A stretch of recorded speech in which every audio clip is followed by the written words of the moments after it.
కుమార్, మనం చాలా క్లియర్గా చూస్తున్నాం.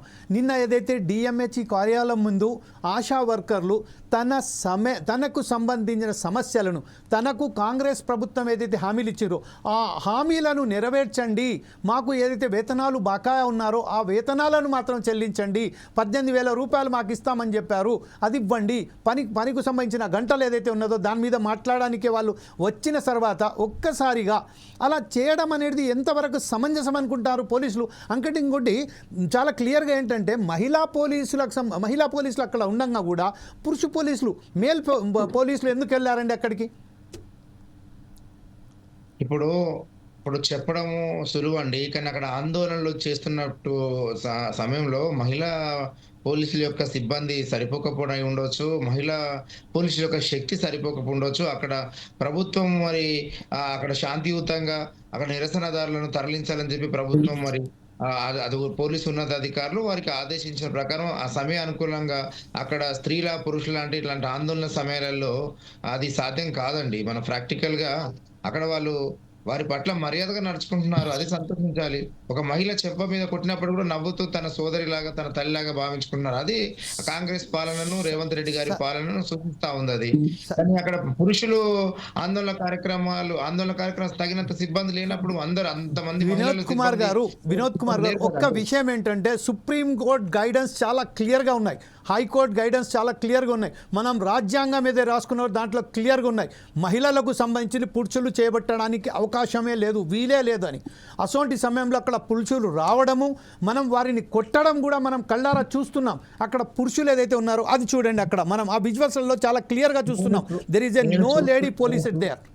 అంటే నేను చూస్తున్నాను. ఒక్క రెండు నిమిషాలు Vinod Kumar garu, I'm very sorry, just I need one minute permission from your side. I want to play that screen on my screen only. Just then afterwards will go ahead with my debate. Okay.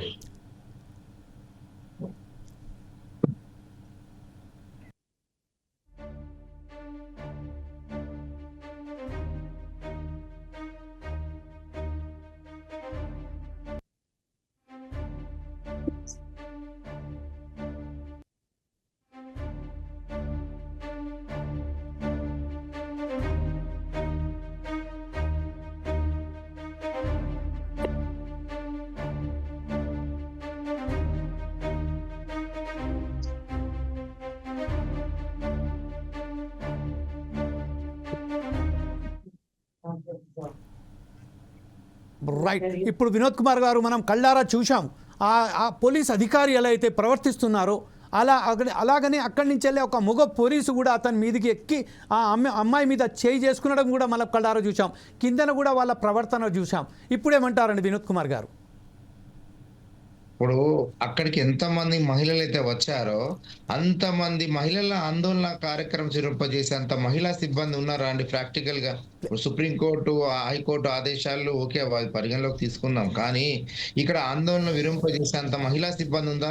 Hyderabad police commissionerate లో total police సిబ్బంది కంటే వీళ్ళే ఎక్కడున్నారు? అక్కడ మహిళా సిబ్బంది అంత శాతం మంది ఎక్కడున్నారండి? వీళ్ళు వేల సంఖ్యలో వచ్చారు, వందల సంఖ్యలో. ఇప్పుడు నరేందర్ గారు ఆడియో బాగా అయినట్టుంది. నరేందర్ గారు, is it you are correct right now? Yes. Are you ready to talk to us? Yes, sir. Yeah, please come on, go ahead. ఇప్పుడు నరేందర్ గారు మన వినోద్ కుమార్ గారు అయితే చెప్పారు, అక్కడ ఫస్ట్ ఒక మహిళా కార్యకర్త పోలీస్ మీద చేసినప్పటికును అక్కడ నవ్వుతూనే ఆయనతో పలకరించాలని చెప్పాను, కానీ విజువల్స్లలో మాత్రం చాలా క్లియర్గా చూస్తున్నాము మహిళా పోలీసులు అక్కడ లేకుండా పురుష పోలీసులు కూడా అనివార్య కారణాల వల్ల పోలీసులు మేల్ పోలీసు కూడా అక్కడ మోహరించడం జరిగిందని చెప్తున్నారు. దీని మీద మీరేమంటారండి? ముందుగా నా ప్యానెల్లో ఉన్న మిత్రులందరూ కూడా నా నమస్కారం తెలియజేస్తూ, ఈరోజు రేవంత్ రెడ్డి ప్రభుత్వంలో చేస్తున్నటువంటి అరాచక పాలనను ఈరోజు మనము ఆయన కాంగ్రెస్ లో మేనిఫెస్టోలో పెట్టినటువంటి డిమాండ్లే వీళ్ళు అడుగుతున్నారు.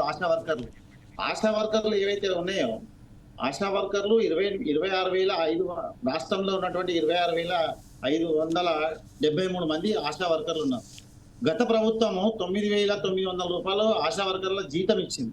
రేవంత్ రెడ్డి తలుచుకొని ఆయన చేసినటువంటి ఏదైతే ఉన్నదో మేనిఫెస్టోలో పెట్టినటువంటి 18,000 రూపాయలు నేను ప్రభుత్వంలో రాగానే మీకు చెల్లిస్తాను, మీకు సరైన ఉద్యోగ భద్రత కూడా నేను కల్పిస్తాననే డిమాండ్ ఏదైతే డిమాండ్ ఏదైతే ఉన్నదో వాళ్ళు ఆ డిమాండ్ను మేము ఇచ్చింది కాదు, మాకు రేవంత్ రెడ్డి కల్పించుకొని మాకు ఇచ్చింది. మేము ఎప్పుడు కూడా మా డిమాండ్ ఆయన దగ్గరికి తీసుకెళ్ళలేదు. ఆయన మేనిఫెస్టోలో పెట్టిన డిమాండ్ మేము అడుగుతున్నాము. మా హక్కు సంవత్సరం పాలనలో మా హక్కును మేము అడుగుతున్నాము. మేము వెళ్ళి ఒక మెమోరాండం ఇవ్వడానికే వెళ్ళినాము వాళ్ళ ఉన్నతాధికారుల దగ్గరికి, పోటీలో ఉన్నటువంటి ఉన్నతాధికారుల దగ్గరికి వాళ్ళు ఒక మెమోరాండం ఇవ్వడానికి ఆశా వర్కర్లు అందరూ కూడా వెళ్ళి అక్కడ ఉన్నటువంటి అధికారిని కలవనీకే పోతే అక్కడ మొత్తం 100 మంది పోలీసులు వచ్చేసి వాళ్ళను కొట్టడం ఏంది, అసలు ఆ ఏసీపీ ఆ జాకెట్ లాగడం ఏంది, ఆ చీర లాగడం ఏంది, అరే ఎంత దౌర్జన్యంగా కొట్టుతున్నారంటే ఆ పోలీసు అరే సరే సార్, మహిళలనే ఒక గౌరవం కూడా లేకుండా నరేందర్ గారు ఒక్క నిమిషం అండి. నరేందర్ గారు ఇప్పుడు మనం ఆ విజువల్స్ ఒకసారి ప్లే చేసుకున్న తర్వాత మరొకసారి మీ దగ్గరకు వస్తాను. నరేందర్ గారు ఇప్పుడు PCR just play that visuals also. గౌరవం లేకుండా రాష్ట్ర మహిళల పట్ల ఒక్క నిమిషం నరేందర్ గారు ఆ విజువల్స్ చూసిన తర్వాత మరి మీ దగ్గరకు వస్తాను.